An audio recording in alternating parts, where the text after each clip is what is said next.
Dunia Pagi ini BBC Indonesia bersama saya, Tijara Anugrah. Kamis 3 Februari 2022. Sari berita BBC pukul 5 waktu Indonesia Barat. Pemerintah Indonesia didesak untuk menggencarkan layanan telemedicine di tengah peningkatan angka keterisian tempat tidur di rumah sakit. Telekonsultasi dalam telefarmasi itu bisa disediakan oleh pemerintah, saya kira itu akan membantu masyarakat ya untuk bisa percaya diri melakukan isolasi mandiri di rumah. Amerika Serikat mengerahkan 3.000 tentara ke Eropa di tengah berlanjutnya ketegangan yang dipicu oleh penempatan puluhan ribu tentara Rusia di perbatasan dengan Ukraina.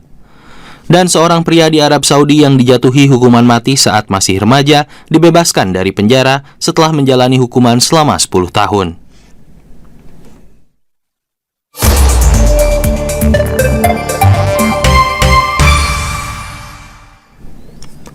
Inilah berita selengkapnya. Tingkat keterisian tempat tidur di rumah sakit terkait COVID-19 di Indonesia terus meningkat. Akan tetapi, Perhimpunan Rumah Sakit mencatat mayoritasnya didominasi oleh pasien yang semestinya bisa melakukan isolasi mandiri. Kondisi ini memicu pertanyaan mengenai efektivitas layanan telemedicine bagi pasien COVID-19 tanpa gejala dan yang bergejala ringan, yang menurut relawan lapor COVID belum bisa diukur karena keterbatasan data. Kementerian Kesehatan mengaku belum memiliki data pengguna telemedicine, tapi layanan itu diklaim sudah banyak digunakan. Laporan selengkapnya dibawakan rekan Muhammad Irham. Akhir pekan kemarin, dengan kepala yang terasa berat, Siska membuka ponselnya pukul 5 pagi. Saat itu perempuan berusia 34 tahun tersebut mendapat pesan pemberitahuan hasil tes PCR yang menunjukkan positif COVID-19. Tapi selama berjam-jam, ia belum juga mendapatkan pemberitahuan layanan telemedicine berupa konsultasi dokter dan paket obat gratis.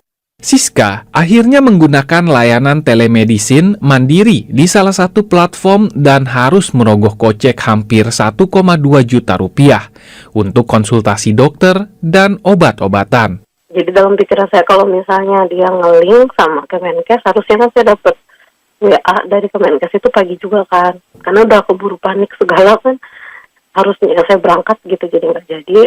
Nah, terusan baru dapet WA Kemenkes itu sekitar jam 2 siang, jauh banget dari jam 5 pagi ke jam 2. Itu saya udah keburu beli obat sendiri di Halodoc.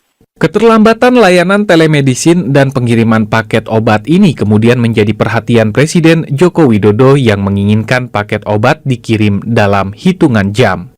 Kepala Perhimpunan Rumah Sakit Seluruh Indonesia atau PERSI, Bambang Widodo, mengatakan layanan telemedicine ini sejatinya bisa menekan jumlah tingkat keterisian tempat tidur atau BOR di rumah sakit. Saat ini, kata dia, BOR di rumah sakit mencapai 16% secara nasional. Khusus di Jakarta, angkanya sudah mencapai 60%. Akan tetapi dari angka tersebut, mayoritas adalah pasien tanpa gejala atau bergejala ringan. Kata Bambang, angka BOR ini bisa ditekan jika pemerintah mengoptimalkan layanan telemedicine. Sosialisasi tentang Omikron juga perlu, dia menyebarnya kan cepat, tapi pada umumnya fatalitasnya itu lebih rendah umumnya. Kemudian masa penyembuhannya juga lebih cepat. Nah, kemudian dari situ kalau pemahamannya ini baik, kemudian sosialisasi lagi terkait dengan fasilitas telemedicine dan telefarmasi ya, telekonsultasi dalam telefarmasi itu bisa disediakan oleh pemerintah, saya kira itu akan membantu masyarakat ya untuk bisa percaya diri melakukan isolasi mandiri di rumah.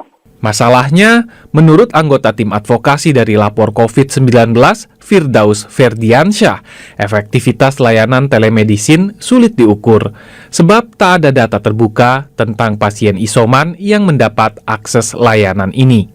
Hal itu diakui juru bicara vaksin COVID-19 Kementerian Kesehatan, Siti Nadia Tarmizi. Ia mengatakan pihaknya belum memiliki data berapa banyak masyarakat yang memanfaatkan telemedicine.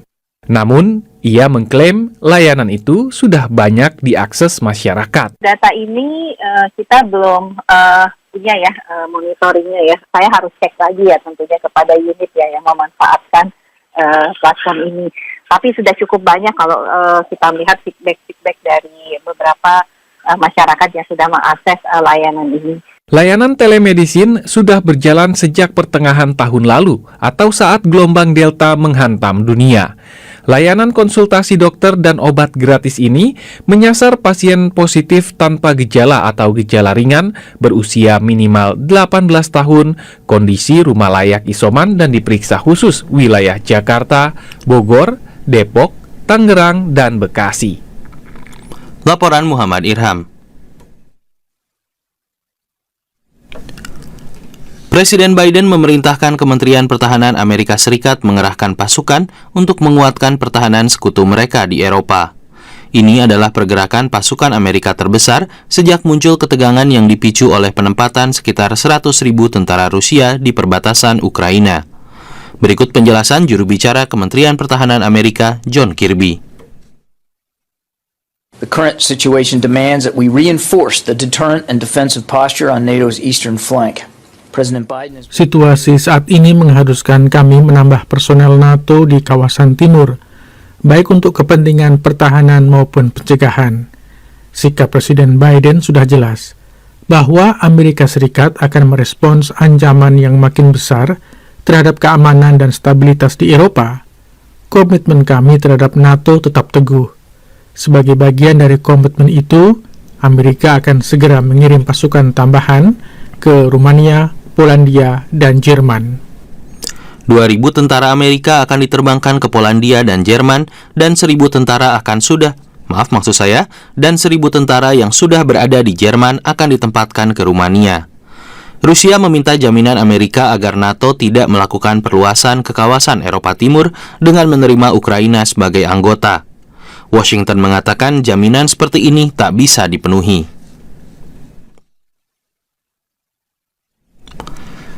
Seorang pria di Arab Saudi yang dijatuhi hukuman mati saat masih remaja dibebaskan dari penjara setelah menjalani hukuman selama 10 tahun.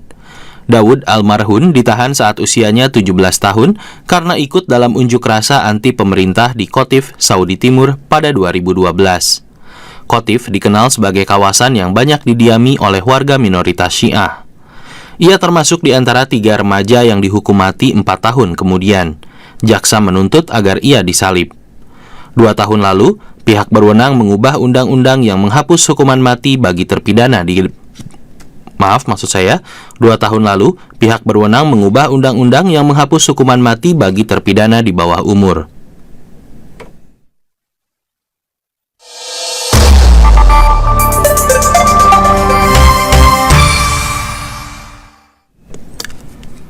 Dua warga desa di Jawa Tengah yang bekerja tanpa dokumen sebagai pembantu rumah tangga di Malaysia mengatakan mereka bekerja siang malam sejak November 2019 tanpa digaji. Dubes Indonesia di Kuala Lumpur, Hermono, mengatakan ini adalah salah satu dari begitu banyak kasus kerja paksa di Malaysia dengan majikan mulai dari orang biasa sampai pejabat dan orang terhormat. Januari lalu, 2 warga ini berhasil keluar dan meminta bantuan dari KBRI. Raja Eben Lumban Rau merangkum laporannya untuk Majalah Udara pagi ini.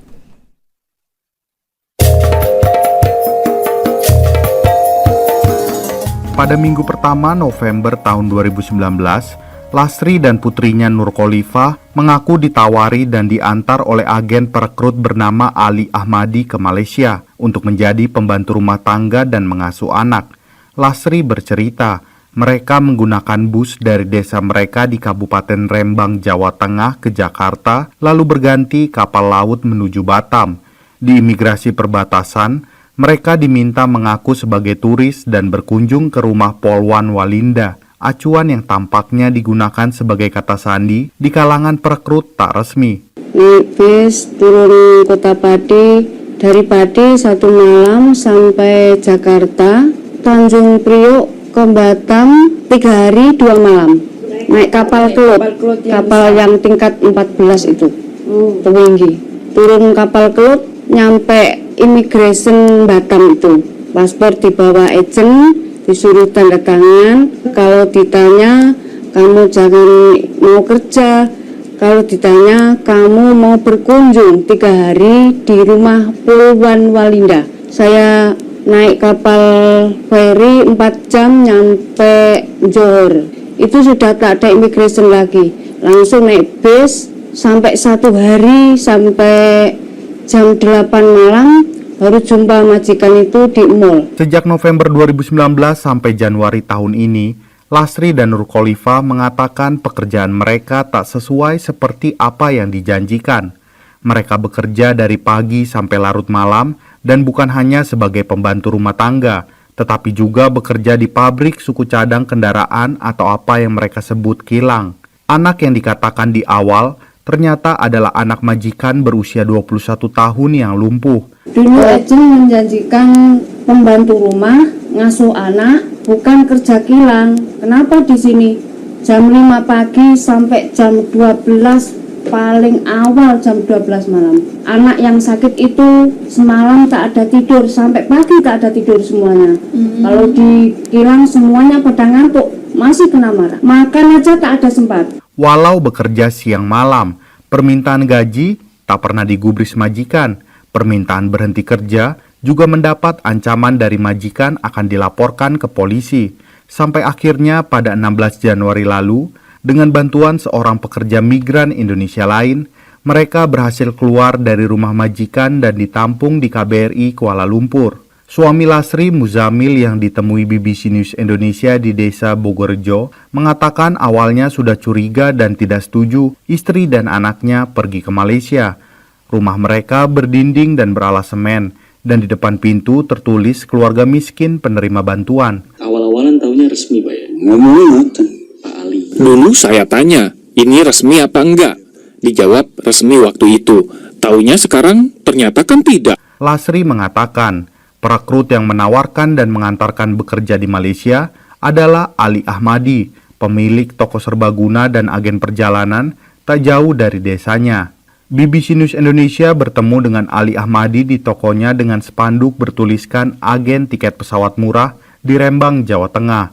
Ali mengakui menawarkan pekerjaan dan mengantarkan mereka ke Malaysia bertemu majikan. 2 tahun yang lalu, orang bekerja itu kan kerja di sini. Terus yang datang sini ngomong-ngomong, Pak, saya itu punya utang gini. Sebab itu, lah kalau kerja keluar negeri gimana caranya? Caranya kamu harus keluar negeri lah. Saya ada kenalan di Malaysia. Ketika dulu kan saya pernah kerja di Malaysia. Jadi saya kenal orang di Malaysia yang anaknya itu cacat. Selalunya itu minta dibantu oleh seseorang. Sudah disuruh mengantarkan saya karena waktu itu basic saya jualan tiket dan pernah ke Malaysia, akhirnya saya siap untuk mengantarkan ke sana. Duta Besar Indonesia untuk Malaysia Hermono mengatakan apa yang dialami Lasri dan putrinya hanyalah puncak gunung es dari begitu banyaknya kasus yang ia sebut kerja paksa di Malaysia, terutama di kalangan pembantu rumah tangga. Kita selalu mendapatkan laporan-laporan case seperti ini. Gaji tidak dibayar, ada yang 10 tahun, 8 tahun, 12 tahun, 17 tahun, 4 tahun ya. Juga dipekerjakan oleh orang-orang dari orang biasa sampai orang terhormat, dari pejabat sampai orang biasa itu juga melakukan hal-hal yang sifatnya forced labor, gaji tidak dibayar, mempekerjakan dia undocumented, kemudian tidak boleh berkomunikasi, paspor ditahan. Jadi kesimpulan saya ini memang masif. Namun Hermono juga mengakui tingkat pencegahan perdagangan orang di Indonesia sendiri juga lemah. KBRI di Malaysia telah mengontak majikan Lasri dan anaknya. Gaji mereka dan biaya pemulangan ke Indonesia telah dibayar dan mereka direncanakan akan dipulangkan pekan ini. Lasri dan Nurkholifah seperti dikatakan Dubes Hermono tadi adalah satu dari sangat sedikit kasus kerja tanpa gaji yang terungkap dan dapat diselesaikan. Kasus lainnya sangat masif dan sulit dilacak karena banyak yang tidak berani menyelamatkan diri. Sampai di sini majalah udara BBC News Indonesia pagi ini. Terima kasih telah menyimak. Saya Raja Eben Lumbanrau. Sampai jumpa.